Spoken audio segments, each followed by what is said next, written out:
What if the Bible didn't just speak to your faith, but reshaped how you live in the world? The Anabaptist Community Bible invites you to read Scripture through the lens of Jesus, centered on peace, community, and radical discipleship. With insightful commentary from a diverse community of voices, it helps you engage Scripture in ways that are both deeply personal and powerfully communal. Whether you're studying alone or with others, this is a Bible designed to transform how you follow Jesus.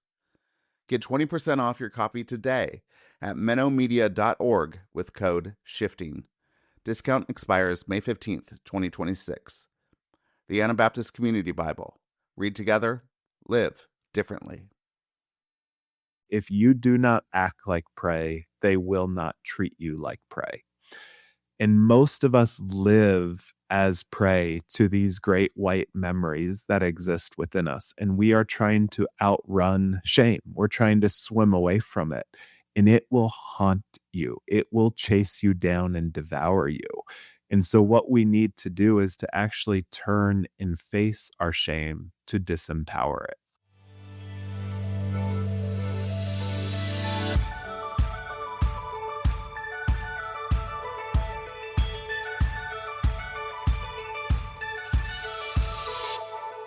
Hello, and welcome to the Shifting Culture podcast, in which we have conversations about the culture we create and the impact we can make. We long to see the body of Christ look like Jesus. I'm your host, Jjohnson. Desire shapes more of our lives than we realize. It drives our relationships, our work, our habits, and it can just as easily lead us toward beauty as it can towards destruction. In this conversation, I'm joined by Jay Stringer to talk about why desire often feels like a civil war within us and what it looks like to actually understand where our desires come from. We get into how our stories, our wounds, our longings, even our everyday choices are forming what we want, often beneath the surface of our awareness. Jay lays out 5 core desires that shape human flourishing, and we explore how to grow in areas where we feel underdeveloped, how shame keeps us stuck, and what it looks like to begin authoring a different story. This is a conversation about paying attention to your life, your past, your patterns, your desires, and learning how they could become a path toward healing, wholeness, and a more integrated life. So join us. Here is my conversation with Jay Stringer. Jay, welcome to Shifting Culture. So excited to have you on. Thanks for joining me. Joshua, so good to be here. Thank you for having me. I am so excited to dive deep into desire. Desire confounds me and a lot of people, and we just what do we do with these longings, these things that we have in our bodies? We don't know. You open the book in your introduction, you say desire is a civil war. We're in a civil war for desire. What does that mean, that we're in a civil war for desire? Why is it fighting within us? Yeah, I think as a licensed mental health therapist, as a husband, as a dad, that's what I have reconciled, is that all of us live with a civil war with our relationship to desire. So desire is responsible for all the best things in our life. The marriages that we might enjoy, if we're in a marriage that we enjoy, our kids, the work that we're doing in the world. And yet to desire anything also opens up the door to heartache, to unfulfilled desire, to some of the most selfish places within the human heart. So I think desire has the potential to turn us into the best, most authentic and connected version of ourselves, but it also has the ability to turn us into the worst version of ourselves. And so, as a therapist, I'm watching a desire for beauty, a desire for, changing generational patterns can turn people into stunning human beings. But every day of my life, I see the vandalism of desire as well, of, things like abuse, greed, selfishness, absorption. So I think that's part of where the Civil War comes from, is we have so much evidence in our life to say desire is really good and beautiful, but we also have so much evidence in our life that would say desire opens the door to trauma, to heartache, and to madness, if we're honest. I just want to frame desire. Where does it come from? What is desire? And how does it work on us? So one of the ways that I've been thinking about desire is almost like through the parable of the talents, right? So there's this, the master gives everybody these talents, and it's that question of what are you going to do with what you've been given? And so I think about that with regard to desire, that all of us have these innate desires that are inside of us. And part of the dilemma is that many conservative circles will often teach you to suppress your desires for fear that you might become selfish or, God forbid, sexual. And then a lot of us became adults. And then there's this new creed that emerges. And it's essentially, do you, what is it that you want to do with this one wild and precious life that you've been given? Follow your heart. And I love Mary Oliver and where that, quote comes from. But there's no actual discipleship or formation of desire. And so part of what I have learned in my research and in just studying quite a bit on the topic of desire is that we have almost no idea what is shaping our desires, that desires and preferences can be built up within us that we have no conscious awareness of.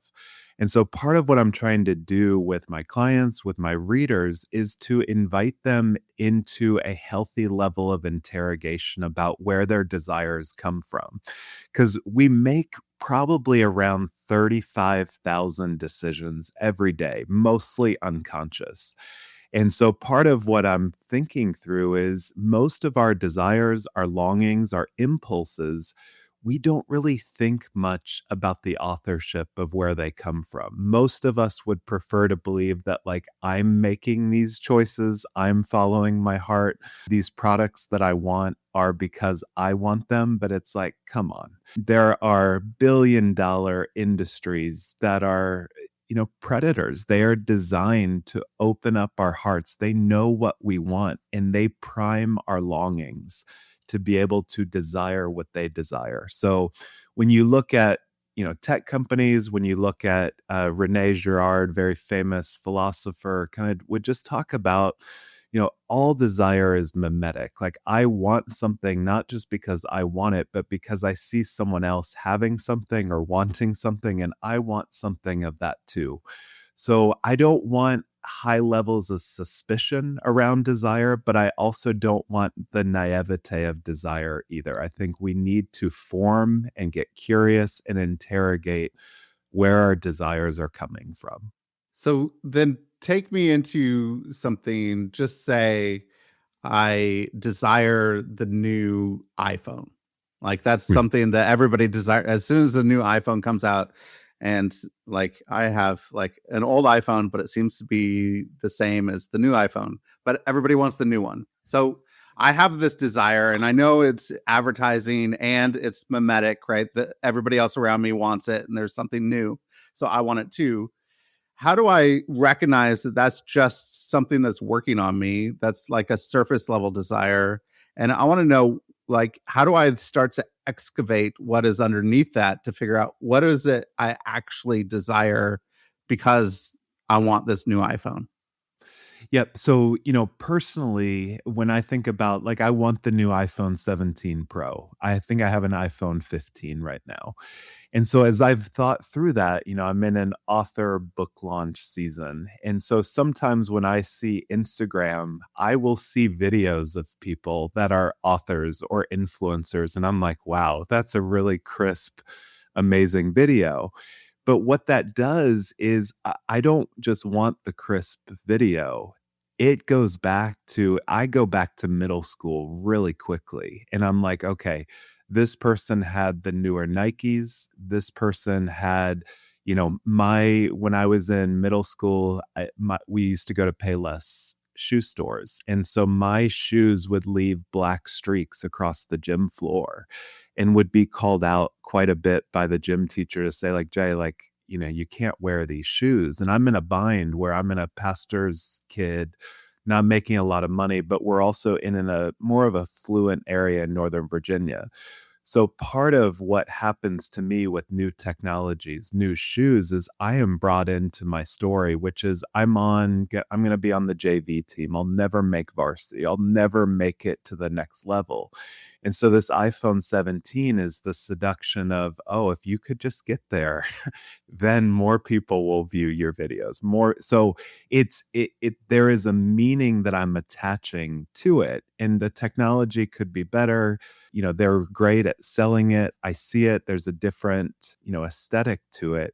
But it goes back to some of these older places within my own story. And so, other dynamics, like, I've done a lot of research in the realm of, I call it unwanted sexual behavior. So a desire for porn or infidelity. And part of what my research showed is that we could predict not even the amount of porn that people would watch or the types of affairs that they would pursue. We could predict what they would put into Google, what they would search for on a porn site, and get into the specifics of their fantasies based on the unaddressed portions of their story. And so part of what we have learned in the research is that the things that we want, the things that wreck our lives, the things that make our lives beautiful are not random at all. We can begin to predict human behavior based on the unaddressed and therefore unresolved portions of people's lives. And to me, that's so compelling because it means that the struggles of our life, the difficulties, the albatrosses that are flying around us are not this life sentence to struggle or difficulty. They can actually become a roadmap to healing and growth if we get really curious about what our problems, what our desires are actually trying to communicate to us. So, full invitation for people to be deeply curious about, why do you want anything, from something that you would say is benign to normal to something that is wrecking your life and you're feeling so much shame over it. What I can tell you is those desires are not random, and embedded within those desires are clues to your story. So you're saying that most of our desires are predicated on our story in our past. As we go and we could dive into our past, our story, see where our trauma was, see where our pain was, see what was happening early in childhood, middle school, whatever, and saying, "Oh, there's a pain there. I have a desire now, so to alleviate that pain." So what does it look like then to start to look at our story in such a way that helps us like live in the present? So one example I often think about in this realm would be from Harry Potter. And in Harry Potter there's this scene where Harry Potter, who's the orphan, looks into the mirror of Erised. Now Erised is desire spelled backwards. And so when Harry looks into this mirror, what he sees is his parents. As the orphan, what is reflected back to him is his most ardent longing or wish. But when his friend Ron Weasley looks into the mirror of Erised, what he sees is not parents. He's like the Quidditch champion. It's a much more narcissistic image. And what's his backstory? Well, he lives in the shadow of his older brother's achievements. He's not really desired or pursued. And so he develops some particular fantasy just around being wanted and being successful. So that sense of, just ask yourself, if you were to look into the mirror of Erised, what would be reflected back to you? And sometimes what happens in our life is that we get on this hedonic treadmill and we're trying to be successful enough. We're trying to be competent enough. And yet, if we go back into some of the formative places in our stories, what we'll find there is a lot of pain. And so part of what I have found in my own life and in working with clients is that the more that you grieve some of the heartaches and traumas of your life, the less susceptible you are to unhealthy desires. So, classic case would be someone who wants to sculpt their body into like an Adonis like beauty. They want to, be the most attractive, well dressed person in the room. And it's like, where does that come from? Or I had a client when I was in Seattle. She came in during a lunch break and was just like gloriously sweaty. And I was like, you know, worked out. And she's like, yes, I just crushed that workout. And as a therapist, I'm paid to be hyper vigilant about people's word choices. So I knew what crushing of a workout meant. And yet I asked her, I'm like, what does it mean for you to crush a workout? And why do you need to crush a workout? And essentially what she said is, if I run 8 miles in an hour, I've crushed it. So that's when my body feels rest. And I said, what happens if you run a little slower? What happens if you only run like 3 miles around Green Lake?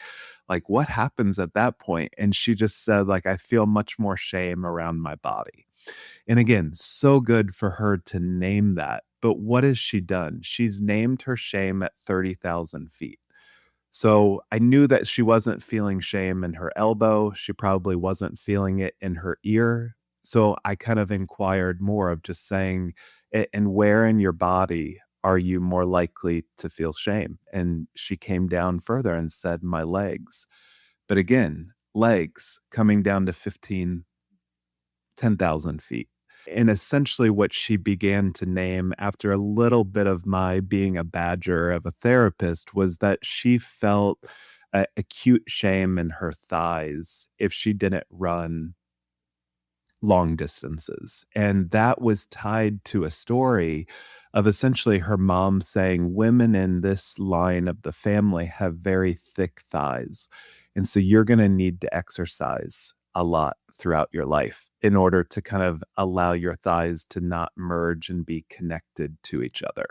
And so for her, when she was 13, going bathing suit shopping with her mom, that was the symbol of shame, is her thighs touching and her mom critiquing that. And so much of her desire, which would be good to exercise, to have healthy rhythms, was actually rooted in a type of self-hatred. And so that's what it means to kind of say, okay, like we can even have healthy desires on the surface that are informed by contempt, that are informed by trauma, heartache. And so I think that's the curiosity category of let's wonder together why we want the things that we want.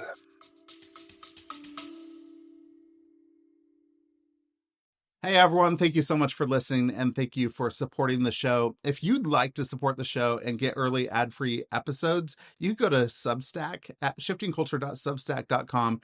And with your subscription, you could have a private podcast feed in your podcast app where you get to download early episodes before anybody gets to listen to them. You could also support the show by going to the support the show link at the bottom of the show notes in the app that you're using right now. That goes to a page that supports the work my wife and I do around the world. That donation is also tax deductible. So if you want a tax deductible donation, you could go there. Or if you want to support the show by leaving a rating and review on Apple Podcasts or Spotify, that really helps new listeners find the show as well. So thank you so much for listening. Thank you for your support. And thank you so much for supporting this work so that we could see the body of Christ look more like Jesus.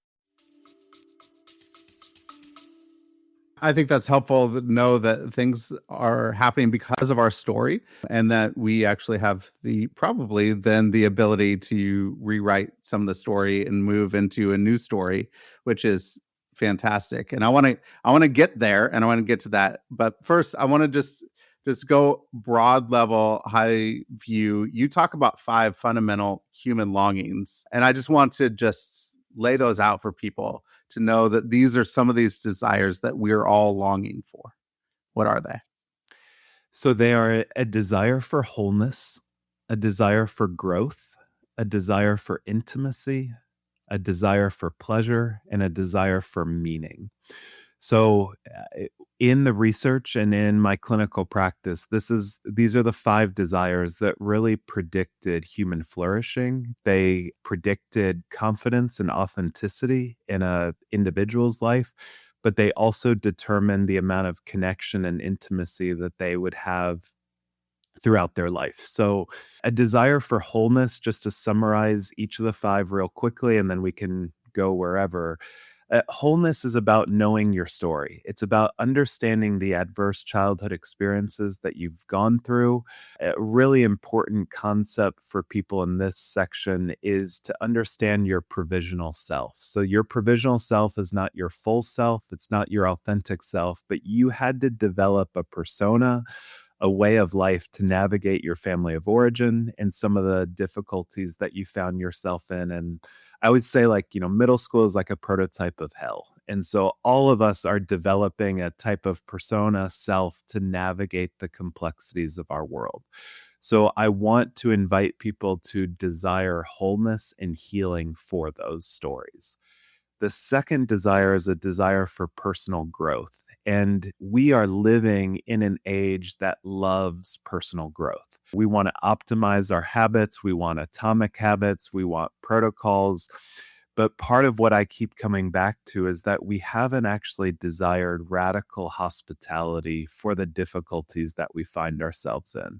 So we have developed a way of life that's always trying to have mastery over our difficulties rather than hospitality and then healthy growth. So I want to teach people how to desire healthy, formative growth. Third is intimacy. And, that's the desire to know another person and to be known.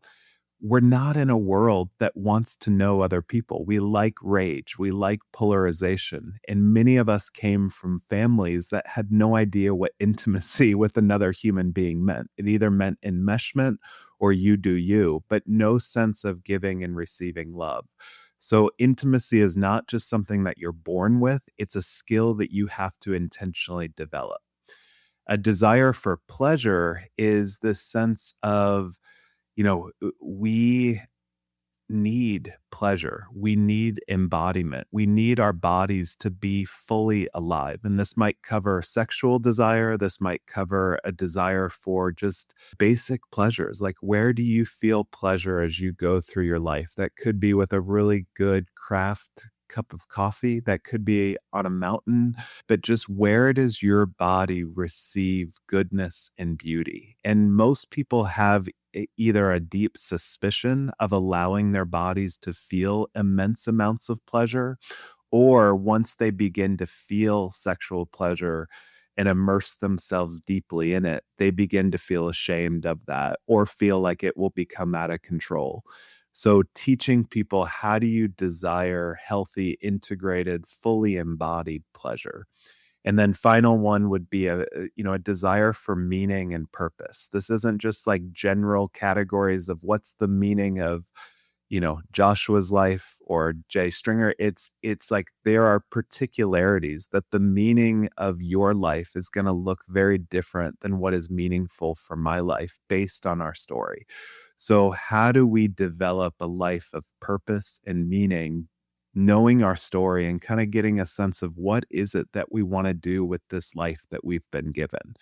And most of us don't get there. We follow scripts of what is meaningful to other people, and we don't really understand how to, find a life of purpose. So, all that to say, these are not a la carte menu options that you get to pick or choose. These, you have to desire all five of these in different seasons of your life to really find authenticity and connection in your life. But what happens to a lot of people is they over index on one realm of desire. You see this in like person who wants to be the Joan of Arc in their field, a great missionary on the field, great pastor, great CEO, and yet their marriage is imploding.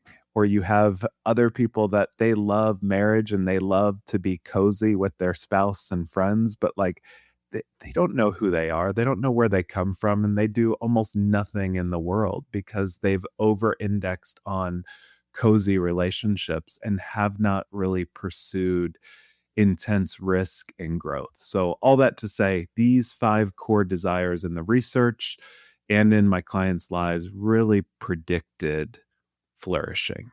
You say there's particular times in your life that these maybe more will come in a little bit more than others. So if somebody like has a desire for intimacy, but they're not very good at it, like they're somebody that is like pursuing their meaning, their purpose, out there, but there's no intimacy, but they have a desire for it. They just don't know what it looks like or how to achieve it. How do we get better at one when we're actually doing pretty well at another? Yeah, so good. So a couple things. The first thing is we have like a really fun quiz that we created because of that question came in often. Like, how do I just know? And so I once took like a online Peloton class from this woman by the name of Jess Sims. And one of the things she said in her workout was, you are a masterpiece and a work in progress at the exact same time. And I was like, dismissive of her words, but then I'm like, she's got a point. Like the human body is phenomenal. Like this is amazing that we're able to do this. And yet like, man, I am a work in progress at the same time. So that's part of, we have a free desire quiz that will give you one of 20 different archetypes of where your high desire is and then where you're underdeveloped in desire. So that will form a particular archetype. And so if people want to take that, I can give you all the link later, but it's, free desire profile quiz. And that will show you where you're over indexed and then kind of underdeveloped. But all of us are going to be strong in one area and underdeveloped in another. So I think about like when I first got married, I had just a big desire for intimacy at that time. So I grew up in a family that my dad was a pastor, my mom was ministry wife, my dad was gone often attending to various duties. And so part of my job was to check in to see how my mom was doing. In some ways, I've been something of a therapist within my family since I was a young kid. But because I had all of this provisional self of being good to other people, of being insightful, the more that I read dead theologians, the more that my relationship with my dad took off. So that was kind of how I learned intimacy, is like, what does my mom need? What does my dad need?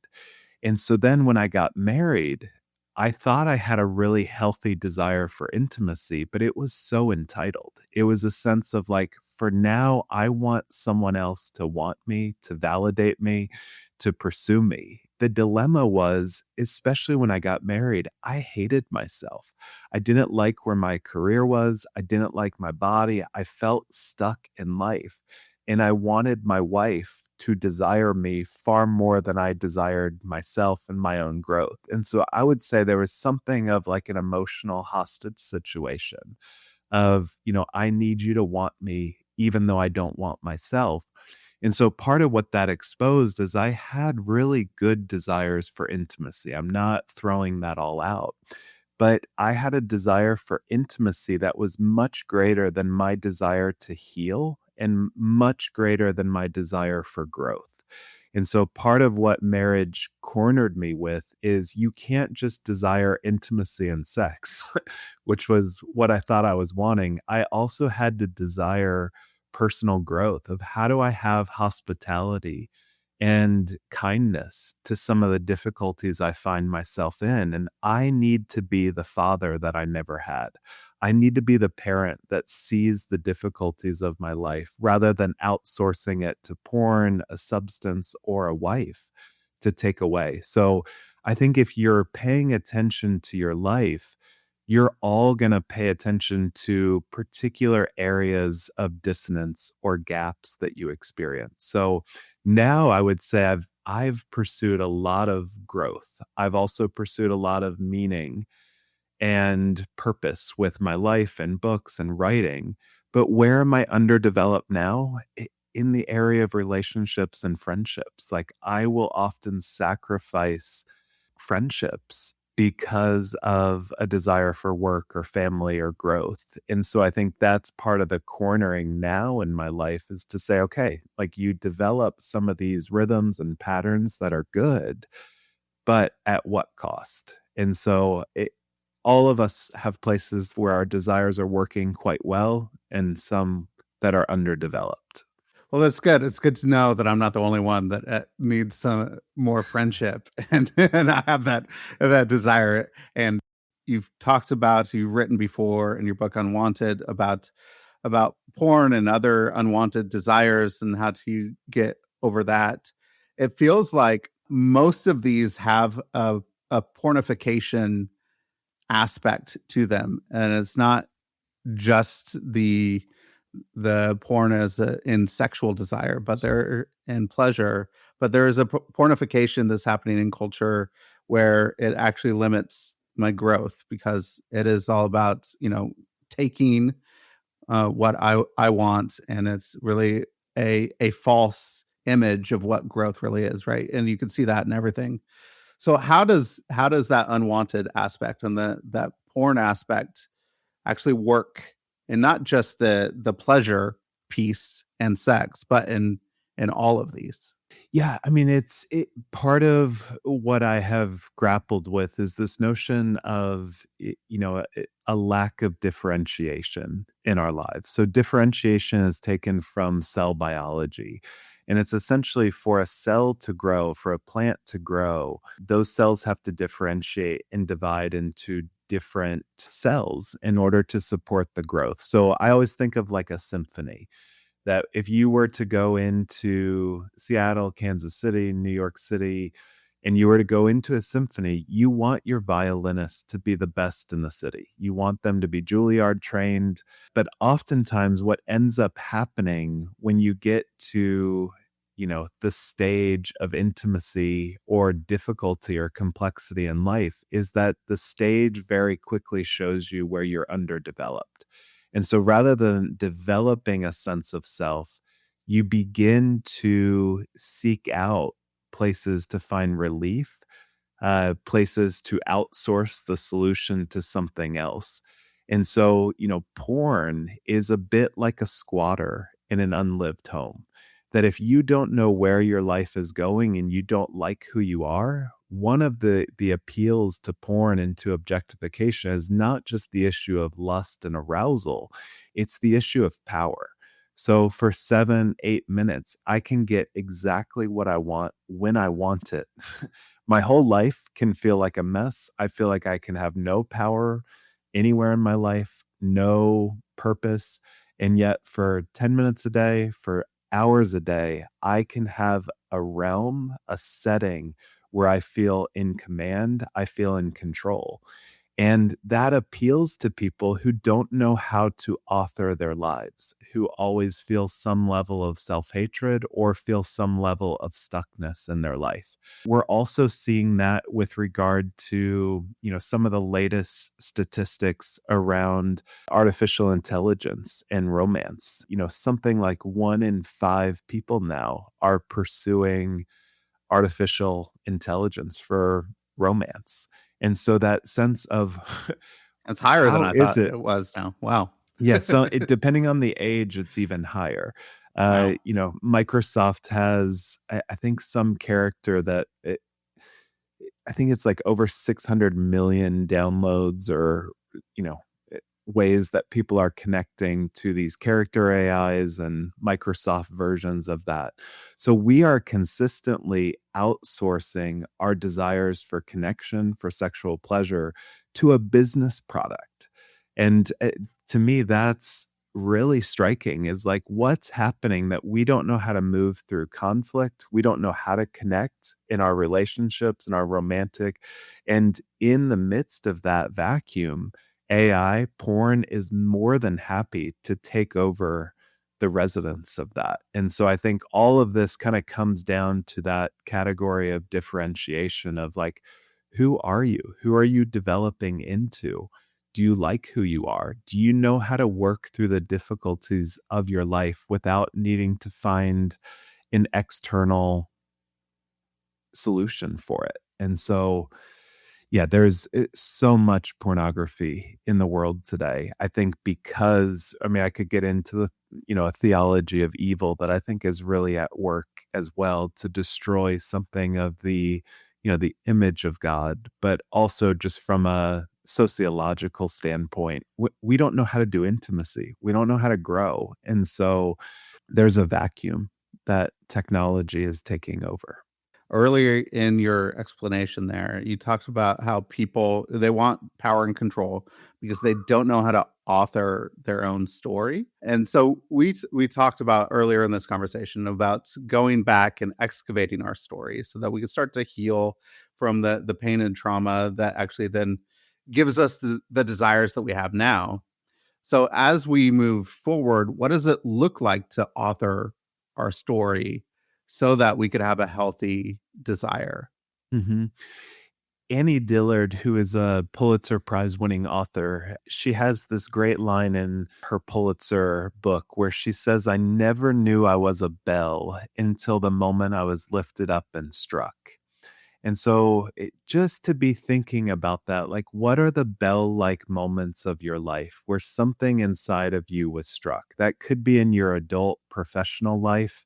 It could be a time of solitude when you were on the mountains or a trail, or you saw some act of beauty, some act of moral courage, moral beauty, where you saw someone do something for someone else that really just struck something inside of you.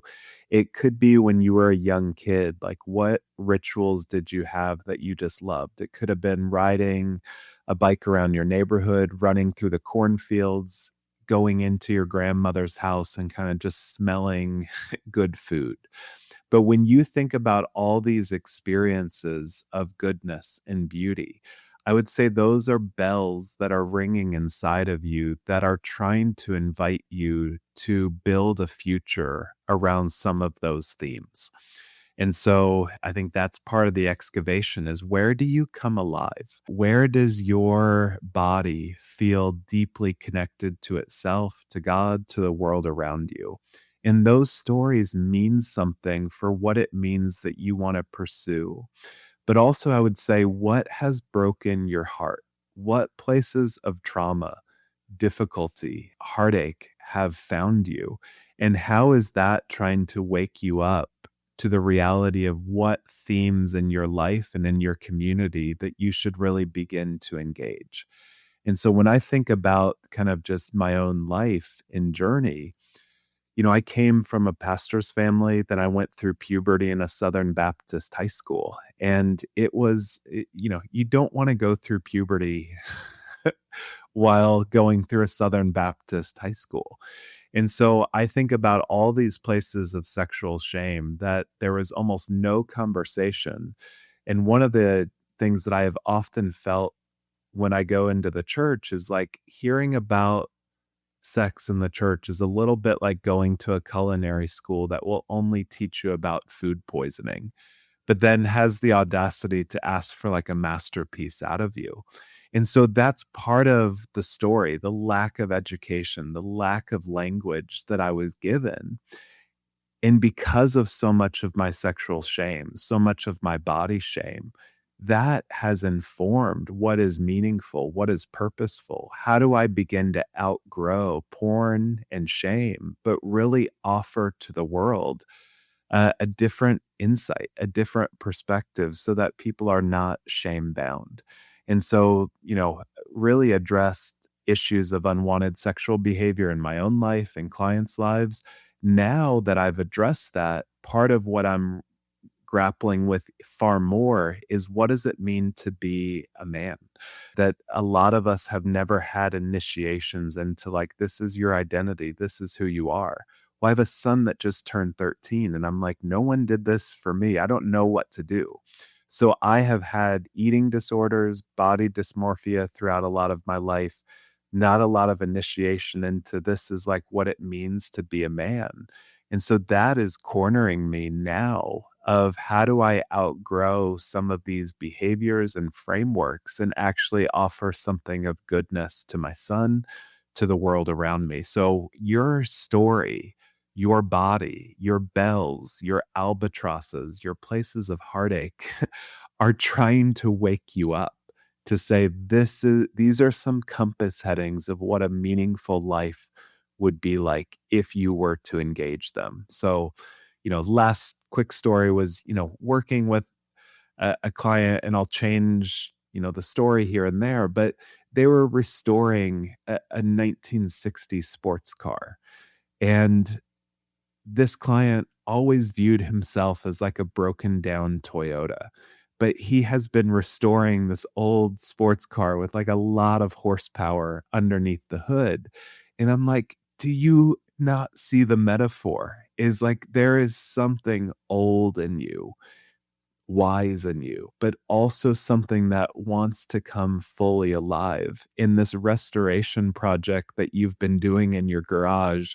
Please don't miss the metaphor here. And so the things that you're drawn to, look at them through the lens of metaphor. And I know I'm a therapist saying that, so I will see shapes where there are only shadows from time to time, but like think about the metaphors that are all around you. It reminds me there of the Frederick Buechner quote about the purpose of life. It's the place where your deep gladness and the world's deep hunger meet. And what you articulated there is that it's not just the world's deep hunger, it's your own deep hunger where you had pain and trauma. And that place there is not just you that is yearning for something new and healing. There's so many others that are struggling with that specific thing that need healing. And that could be purpose and meaning for you. You to find that desire. So I think that's going to be helpful for so many people, because that piece, the world's deep hunger, like there's so many places of hunger in the world, right? That you get lost in it. You're like, okay, I know what makes me come alive, but where do I then point that to try to heal? So that's Yeah, it wonderful. needs to have a zip code. I mean, I think that's part of what I'm grappling with is everything happening in our world today, from Iran to Minneapolis to I just read a really heartbreaking article on Haiti and how much, of their population is dealing with hunger and kidnapping of children. And I mean, that was off my radar. But then it's like I start going to this, orphanage that I go to, this other world relief category, this church, and I'm like, how do I support them? And then all of a sudden I'm just feeling powerless and overwhelmed by the enormity of it all. But there's also like, okay, where in my own neighborhood, where in my own zip code is some of this needing to play out? And I can support organizations that are doing great work in the world, but it's also this sense of where in my story, like what themes am I drawn to? Is that themes of abuse? Is that themes of, trauma? And how do I connect to those themes based on portions of my story, but also where the world is deeply hurting? So, pick pick a country, pick a zip code in your locale, and then let some of the compounding interest of love do its work over time. So yeah, you can't meet the entire world's need. You'll get exhausted, you'll feel powerless, and then you'll eventually tap out because it's too much. But if you find a theme, find a people, find a local zip code, and then maybe something else in the world, and then give it time, something beautiful will grow. One of the things that I really love what you're doing here with desire and making a map to a healthy life, to flourishing, is that you're couching it in story and you're couching it in metaphor. And for me, I can embody and I can live out story and metaphor more than I can say I have the facts. This is where I was shamed. This is what shame does. This is who, like, if I just have the facts of everything, I was like, I don't know how to implement that, but I do know how to implement and then form my desires through story. How does story help us then form desires? How does it then help disciple our desires? Mhm. Yeah, I'd be curious if I could turn the question back to you of like, how have you found that to be true in your own life? Because I think part of the framing that I would say is we don't just have a story, we are a story. And so, like, my story, your story is still very much unfolding. And so I'm always trying to understand, like, what is my life revealing? And I'll get to that, but I do want to hear from you. Like, how do you think about that? Some of the things that have been helpful with story is that I could see myself growing up, and I had a particular story. In my 20s, I was very like scattered all over the place. My story felt very nebulous. I didn't know who I was or where I was going, what I was doing. And then as I turned the corner and I started to move into a different story of desiring actually the ways of Jesus in the world and what his desire is in my life, it actually helped formulate who I am and where I'm going, because my identity wasn't in what I wanted to get out of the world. It was actually, how do I partner with God in the world? And my identity was found in him. And that was helpful in my story, really helpful. But then as I look back into those nebulous parts of my story, the disparate parts, I was like, oh, they all actually then coalesced into who I am, what I'm doing, and where I'm going. And they were all training grounds.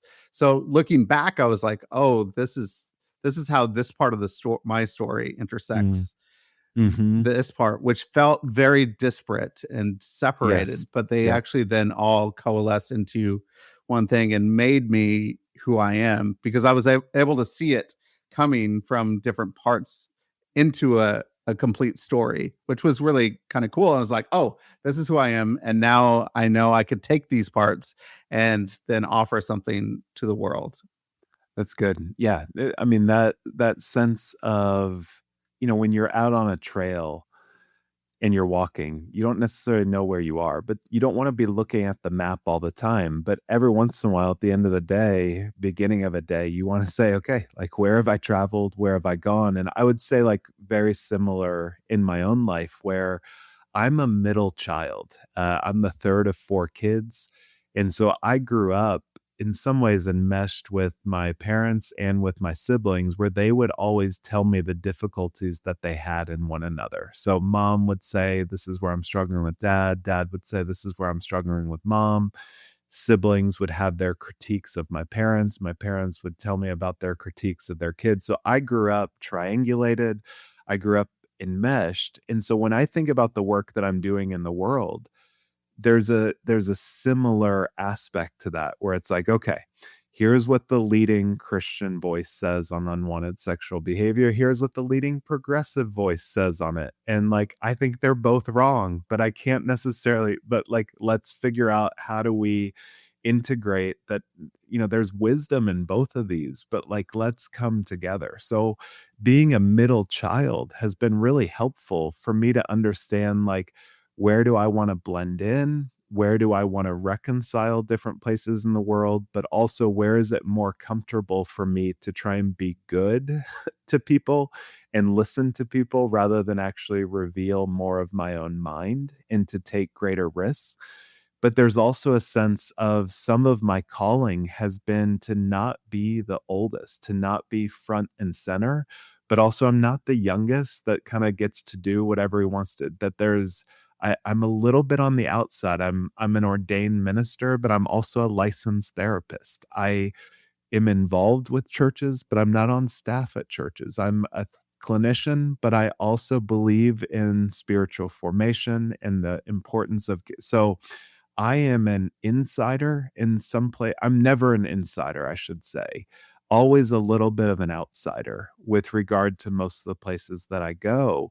And that feels very painful to me until I begin to also integrate that that's been part of my story. It's been part of my calling, is in, but not of, bit of an outsider as I sojourn through life. One last thing before we get into a couple questions that I'd like to ask at the end. We get stuck after we identify our desires, usually through fear and shame, really gets people stuck. Can you just give me I mean, that's such a broad, hard thing, and it's specific to different people. But what are a couple of ways that we could start to move past or heal our shame so that we can move towards healthy desires and we don't get stuck in that space? Yep. So, shame is this, as Brené Brown would say, this painful experience that something inside of us is unworthy of love or belonging. The way the neuroscientists talk about shame is to think about it in terms of like a manual transmission car. So you have the gas pedal, the brake, and the clutch. So the gas pedal is the sympathetic nervous system. That is the part of our body that is going into the world with gas pedal on. We want to touch things, explore things, engage things, go after things. We also need to have a braking system, which is called the parasympathetic nervous system.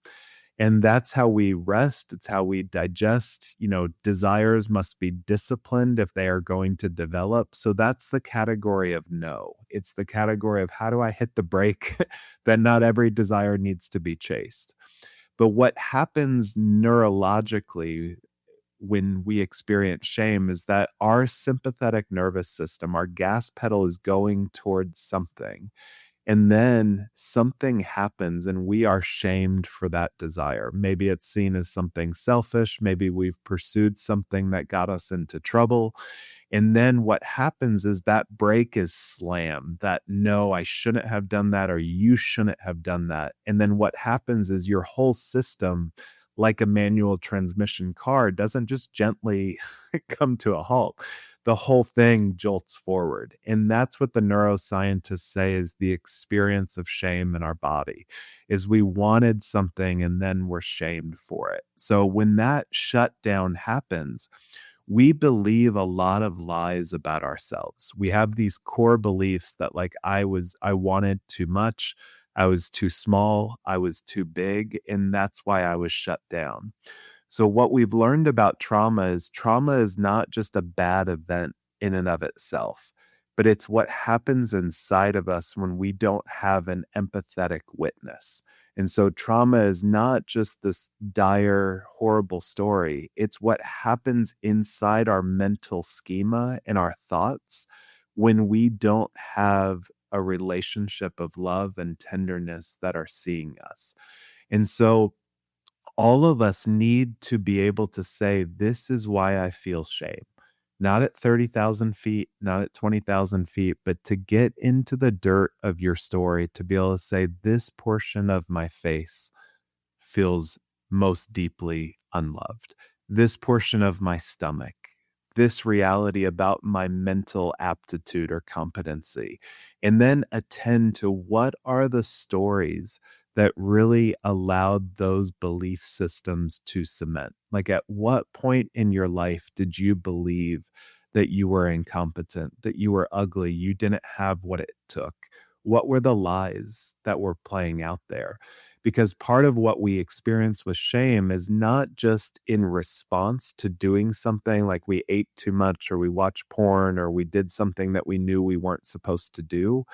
We also pursue shameful behaviors as evidence to confirm the core belief about ourselves. So if I don't like who I am, I'm going to go and pursue evidence in the court of law against myself. And so, long way of answering it, but shame is telling you lies. But shame isn't random. It's in particular moments. So that category with porn that I was talking about, some of my clients, I've asked them, like, what are the specifics of what you seek out? And at what point did that arousal become important to you?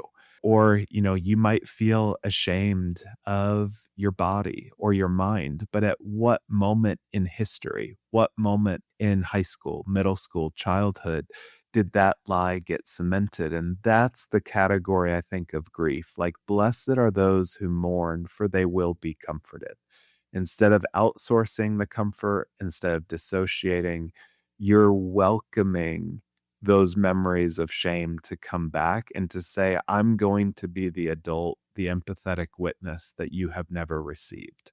And so most of us are always trying to run away from messages of shame. The most important thing that we can do is to actually turn and face our shame and ask it what it's trying to do to us, where it came from. And last story I'll end with in that question would be, a couple years ago, I watched Discovery Channel Shark Week with Andy Casagrande, and he's the videographer for that show. And they basically asked him, what do you do when you're in the waters with a great white shark? And he said it's counterintuitive, but you swim at the shark with the camera. And so what ends up happening is the camera goes up against the shark's nose bonks up against the camera lens. the shark realizes that it's not food. And if you're a great white shark, everything in the entire ocean, except for maybe an orca, swims away from you. So that combination of, I don't know what this thing is, and it's actually pursuing me. The shark has an amygdala fear response and swims away.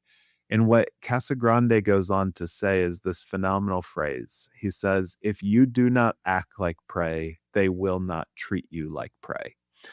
And most of us live as prey to these great white memories that exist within us. And we are trying to outrun shame. We're trying to swim away from it. And it will haunt you. It will chase you down and devour you. And so what we need to do is to actually turn and face our shame to disempower it. Wow. Beautiful. This has been so amazing, so good. A couple really quick questions here at the end. One, if you go back to your 21-year-old self, Jay, what advice would you give? I have like so many. We would need like a year of pilgrimage. This isn't the therapy session. Yeah, totally. Yeah. 21. Yeah, I think I just had a lot of angst with regard to like, would my life turn into anything? And I think I would just like want a lot more kindness. Like, I think I would want a lot more play.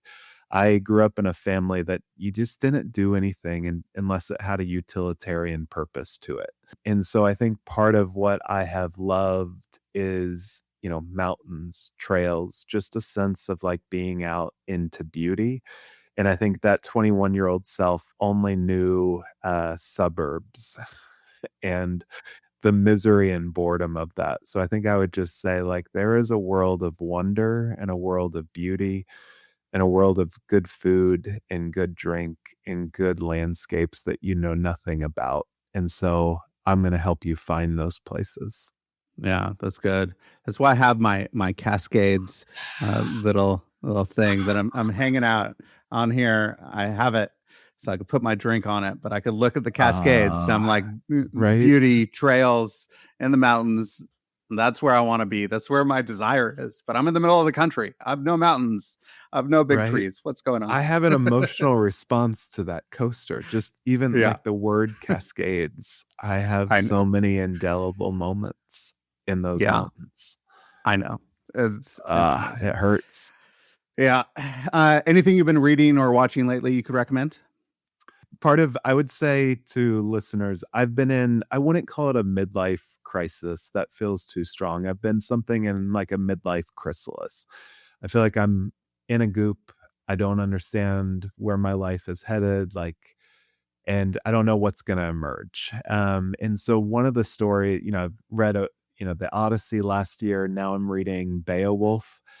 And Beowulf is like, this great story of like this guy goes into basically people of Denmark, goes into the Danes, and like there's this monster by the name of Grendel that's killing people. And so he goes in and, it's a great story. Hopefully I'm not ruining it. You at least know something of the plot, but then he kills Grendel. And it's like there's relief and celebration. Then it's like, dear freaking God, Grendel's mother is there. And so that sense of like, to me, that's been something of midlife that's been really helpful, is like, I feel like I've addressed some of the Grendels in my life. And then it's like, phew, I think I'm done. And then I have to deal with Grendel's mother as well. So that's been like a helpful book for me to be part of.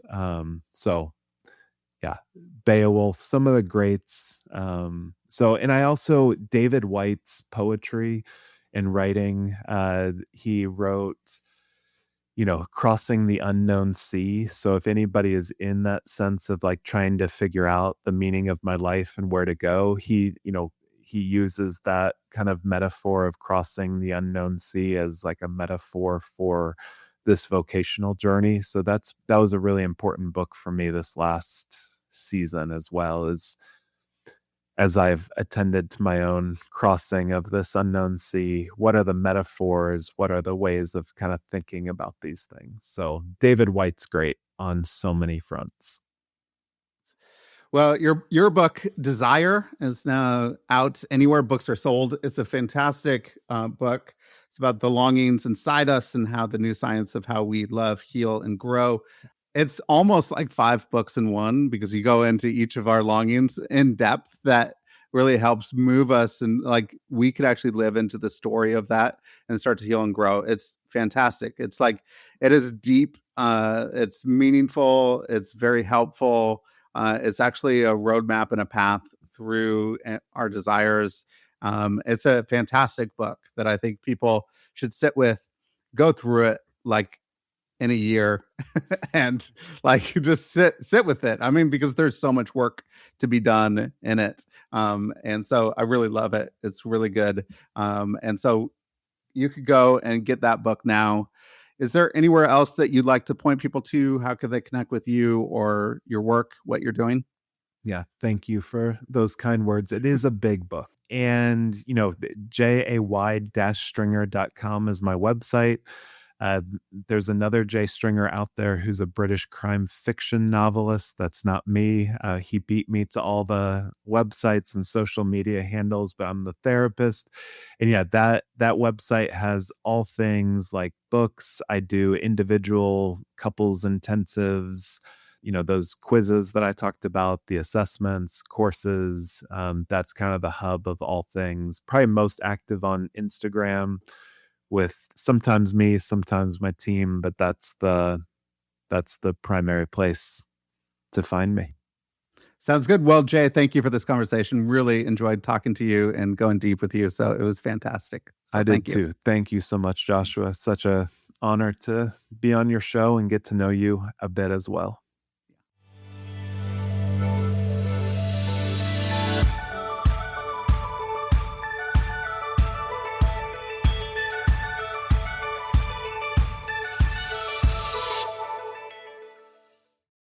Thanks for listening to this episode of Shifting Culture. This show was edited and produced by me, Joshua Johnson, at Shifting Culture Productions. If you're enjoying the conversations, consider supporting the work by subscribing at shiftingculture.substack.com. For as little as $5 a month, you'll get ad-free early access episodes and other exclusive content delivered straight to your inbox. I'd love for you to not just listen, but engage. Reach out. Share what's resonating, and let's keep shaping culture together. Whether you're a listener with feedback, a creative with an idea, or a brand looking to connect with a thoughtful, engaged audience, let's talk. If you're interested in advertising on the show, I'd love to hear from you. Contact me directly for rates and availability. Until next time, let's keep shifting culture.